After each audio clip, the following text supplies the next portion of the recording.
Assalamualaikum warahmatullahi wabarakatuh. Saya Maulidar Fitri, NIM 20080101029, mahasiswa Ilmu Politik, Fakultas Ilmu Sosial dan Ilmu Pemerintahan. Di sini saya akan membuat video untuk memenuhi tugas ekonomi politik. Sejarah ekonomi politik di Indonesia sendiri, ilmu ekonomi politik baru diajarkan dalam 2 dekade terakhir ini. Tetapi jika diperhatikan dari sejarahnya, ilmu ekonomi politik ini sebenarnya sudah sangat tua. Sebenarnya ilmu ekonomi politik ini sudah dibahas dari zaman Aristoteles, seorang filsuf Yunani kuno.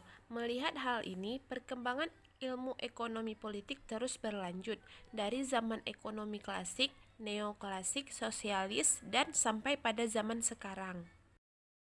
Persamaan dari ilmu politik dan ilmu ekonomi.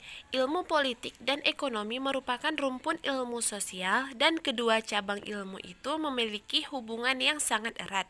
Ilmu politik terkait dengan dinamika tentang siapa pemegang kekuasaan di suatu bangsa atau masyarakat. Selanjutnya, pengertian dari politik ekonomi. Apa itu politik ekonomi? Politik ekonomi adalah ilmu sosial yang mempelajari produksi, perdagangan, dan hubungannya dengan hukum dan pemerintah. Ini adalah studi tentang bagaimana teori ekonomi mempengaruhi sistem sosial ekonomi yang berbeda seperti sosialisme dan komunisme. Bersama dengan ini, pembuatan implementasi kebijakan publik. Berbagai kelompok ekonomi menganut teori mereka sendiri tentang bagaimana ekonomi harus dikembangkan. Oleh karena itu, ekonomi politik adalah bidang kompleks yang mencakup berbagai kepentingan politik. Secara sederhana, ekonomi politik mengacu pada nasihat yang diberikan oleh para ekonom kepada pemerintah baik tentang kebijakan ekonomi umum atau proposal khusus tertentu yang dibuat oleh politisi. Komponen ekonomi politik. Ekonomi politik dibagi menjadi 2 bagian, ekonomi politik klasik dan ekonomi politik modern.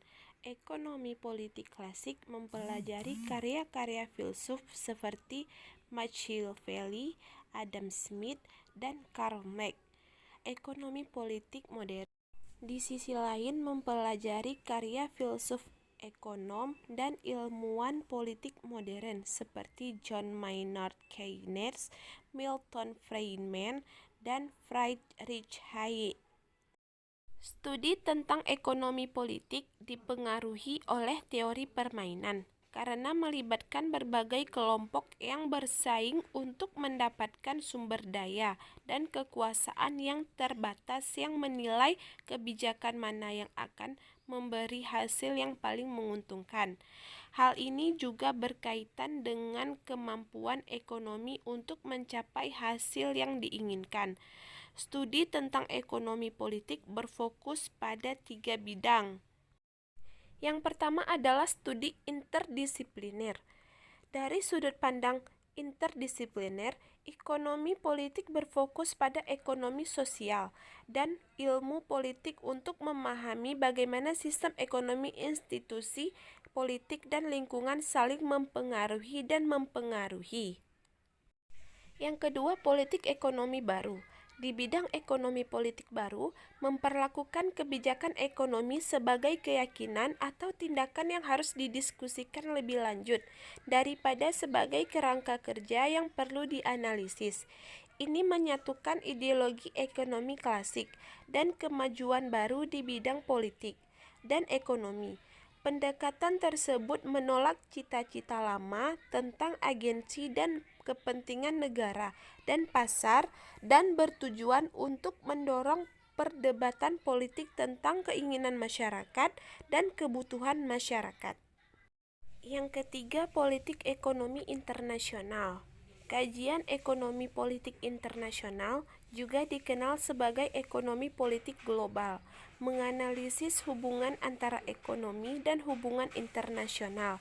Ini menggunakan ide-ide dari ekonomi, sosiologi, dan ilmu politik. Ekonomi politik internasional berfokus pada bagaimana negara dan institusi menggunakan interaksi ekonomi global untuk membentuk sistem politik. Baik, selanjutnya di sini ada beberapa teori politik ekonomi. Teori ekonom modern dipecah menjadi 3 ideologi. Yang pertama adalah liberalisme. Ideologi liberal berasal dari konsep kerja dan pertukaran serta penggunaan tanah, tenaga kerja, dan modal untuk menghasilkan barang tahan lama. Ekonom liberal percaya bahwa ekonom dapat menguntungkan semua orang dan bahwa masyarakat dapat maju dengan peningkatan standar hidup. Mereka berpikir bahwa keinginan komunitas daripada individu adalah yang paling penting untuk pengambilan keputusan.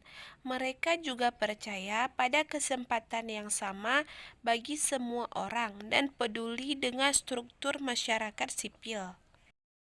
Selanjutnya yang kedua adalah Marxisme. Marxisme menyatakan bahwa ketidaksetaraan itu buruk dan kekayaan dihasilkan dari kerja dan pertukaran. Ia tidak mendukung kepemilikan pribadi atas sumber daya yang diyakini mengarah pada ketidaksetaraan dan hanya mendukung kebutuhan elit dan bukan seluruh masyarakat. Terus yang terakhir adalah nasionalisme ekonomi. Ini adalah keyakinan bahwa negara memiliki semua kekuasaan dan bahwa individu harus bekerja untuk memanfaatkan keuntungan ekonomi. Ideologi tersebut menyatakan bahwa pemerintah harus mengontrol semua sumber daya dan bahwa individu-individu bodoh dan tidak dapat menciptakan masyarakat kohesif tanpa negara yang kuat. Dengan demikian, ekonom politik memberi kita pemahaman tentang bagaimana sebuah negara dan rumah tangga dikelola dan diatur dengan mempertimbangkan faktor politik dan ekonomi yang terkait dengan masing-masing. Baik, tadilah beberapa penjelasan dari saya tentang politik ekonomi. Lebih dan kurang saya mohon maaf. Wabillahi taufiq wal hidayah. Wassalamualaikum warahmatullahi wabarakatuh.